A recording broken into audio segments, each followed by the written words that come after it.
नमस्कार, मैं हूं हेमेंद्र शर्मा और आप देख रहे हैं MP round up.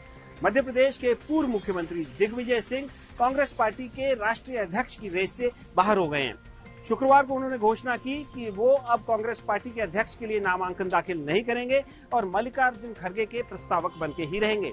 Digvijay Singh की इस घोषणा के बाद उनके समर्थकों में और उनके विरोधियों में एक सवाल खड़ा हो गया है कि आखिर दिग्विजय सिंह क्यों राहुल गांधी की भारत जोड़ो यात्रा को छोड़कर दिल्ली आए थे, यदि उनको सिर्फ प्रस्तावक ही बनना था। और एक सवाल ये भी है कि दिग्विजय सिंह की इस पूरे घटनाक्रम के बाद क्या साख बढ़ी है या गिरी है, क्योंकि कहा यह भी जा रहा है कि दिग्विजय सिंह सोची समझी रणनीति कांग्रेस पार्टी हाईकमान की ये थी, उसके तहत दिल्ली आए थे और उसके तहत ही उन्होंने एआईसीसी से नामांकन लिया था। तो क्या दिग्विजय सिंह की साख बढ़ी है या घटी है, इन सभी सवालों पर बात करने के लिए हमारे साथ मौजूद हैं senior journalist Ranjan Srivastava. Sir, आपका स्वागत है। सर, आपको क्या लगता है कि दिग्विजय सिंह जब गुरुवार को कह रहे थे कि वो नामांकन दाखिल करेंगे शुक्रवार को, तो वो सीरियस थे? क्या वो वाकई में ही अध्यक्ष बनना चाहते थे एआईसीसी के? देखिए, एक तो पहले समझ लीजिए, कांग्रेस में कोई अध्यक्ष बने आज की स्थिति में जो सिचुएशन है, वो कांग्रेस परिवार, गांधी परिवार की सहमति से ही बने। दिग्विजय सिंह गुडबुक में आजकल जी, खड़गे गुडबुक में है, जी, G23 में नहीं है। जी जी, अशोक गहलोत गुडबुक में है। जो घटनाक्रम राजस्थान में हुआ, जी, जाहिर है अशोक गहलोत गुडबुक से बाहर हो गया। जी, मैसेज गया कि अगर आप ठीक है, उनका कहना हो सकता है कि हमारे हाथ में नहीं का चीज है, लेकिन आपके लोग तो थे जिन्होंने घटनाक्रम किया, वो बाहर हो गए। ऑप्शन बचा कौन? G23 के बाद काफी नेता बाहर हो गए हैं। बचते दिग्विजय सिंह, बचते खड़गे, बचते शशि थरूर। जाहिर दिग्विजय सिंह सीरियस ऑप्शन हो सकते थे और थे हमारे ख्याल से। जो उनका अचानक बहाना हुआ, मैं नहीं मानता दिग्विजय सिंह कोई ऐसा कदम उठाएंगे या अभी तक उन्होंने ऐसा कोई कदम नहीं उठाया है जो गांधी परिवार खिलाफ गया हो या उनसे बिना पूछे गया हो। तो बिल्कुल सीरियस ऑप्शन थे, उसको समझ के भेजा गया होगा।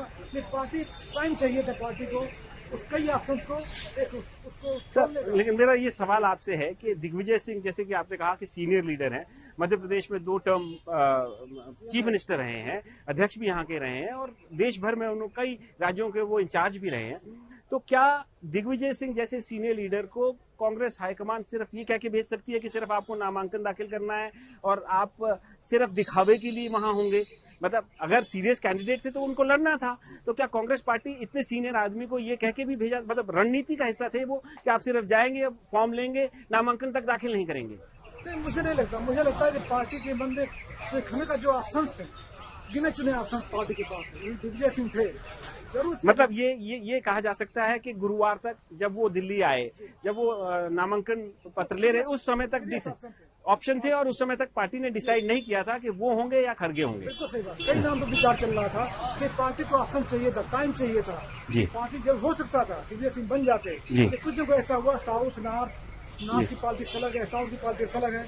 जो भी गलत हुए हैं, कैलकुलेशन हुए हों, कम्युनिकेशन हुए हों, फिर बाद में खड़के फिट बैठे हैं। उस समय तक दिग्विजय सिंह लग रहा था कि पार्टी के सीरियस ऑप्शन है, इसलिए उनको हाथ भेजा गया। अच्छा सर, मध्य प्रदेश में भी उनके जो सपोर्टर्स, समर्थक हैं, बड़े एक्साइटेड थे, बड़े खुश थे। क्या उनके लिए, मतलब उनकी नजरों में दिग्विजय सिंह की साख गिरी है कि वहां से आए, बनने थे, अध्यक्ष बने, अब कुछ भी नहीं बने? देखिए, निराशा व्याप्त है। ऐसा लग रहा था पार्टी के बीच में अगर दिग्विजय सिंह बनते हैं तो एक वर्कर्स में जो एक जो कहीं निराशा व्याप्त थी, लगातार सरकार नहीं बना पा रहे हैं, बस सरकार बनाए थे, सरकार चली गई। उनको लगता था नेशनल लीडर बन जाएंगे, प्रेसिडेंट बन जाएंगे, और कांग्रेस प्रेसिडेंट बहुत बड़ी चीज होती है, कहा प्रेसिडेंट होना, उसका उनको एक बुस्ट मिलता पार्टी को, उससे मरहूम हो गए, उससे वंचित हो गए। लेकिन निराशा व्याप्त है। मैं नहीं मानता साथ गिरी है उनकी, क्योंकि मैंने कहा कि 2003 में जैसे दिग्विजय सिंह चले गए, 15-16 साल हो गए, उन्होंने अपने आप को रेलिवेंट बनाए रखा है, चाहे अपने स्टेटमेंट से, चाहे अपने एक्शन से। एक समय ऐसा था गोवा कर्नाटक के बाद वो गुडबुक से बाहर हो गए थे, राहुल गांधी पसंद नहीं करते थे, वो किनारे हो गए थे। फिर धीरे धीरे उनको कैंपेन कमेटी का चेयरमैन बनाया गया, भारत जोड़ो यात्रा संयोजक है, फिर सेंट्रल प्लेस को पार्टी में दिखाई पड़ रहे हैं। तो साथ तो नहीं गिरी है, लेकिन पार्टी के अंदर खासकर मध्य प्रदेश में निराशा व्याप्ति दिख रही है उनके वर्कर्स और फॉलोअर्स के बीच। मध्य प्रदेश में कांग्रेस पार्टी में खासकर दिग्विजय सिंह के जो समर्थक हैं उनमें निराशा व्याप्त दिख रही है, लेकिन एक समय था जब दिग्विजय सिंह राहुल गांधी के गुरु माने जाते थे, उन्हें चाणक्य का दर्जा दिया जाता था। वहां से वो उस ग्रेस से वो गिरे, एक राहुल गांधी की गुड बुक्स में नहीं रहे। लेकिन आज भले ही वो कांग्रेस पार्टी के अध्यक्ष के लिए उम्मीदवार नहीं हो, आज फिर से उन्होंने वही स्पॉट ऑक्युपाई कर लिया है, राहुल गांधी के बिल्कुल करीबी हो गए हैं। तो दिग्विजय सिंह भले ही अध्यक्ष का चुनाव ना लड़ रहे हों, लेकिन कांग्रेस पार्टी की इंटरनल पॉलिटिक्स में पावर में पूरी तरह से आ गए हैं। एमपी राउंड अप में आज सिर्फ इतना ही। कल फिर मुलाकात होगी, तब तक के लिए थैंक यू, गुड बाय।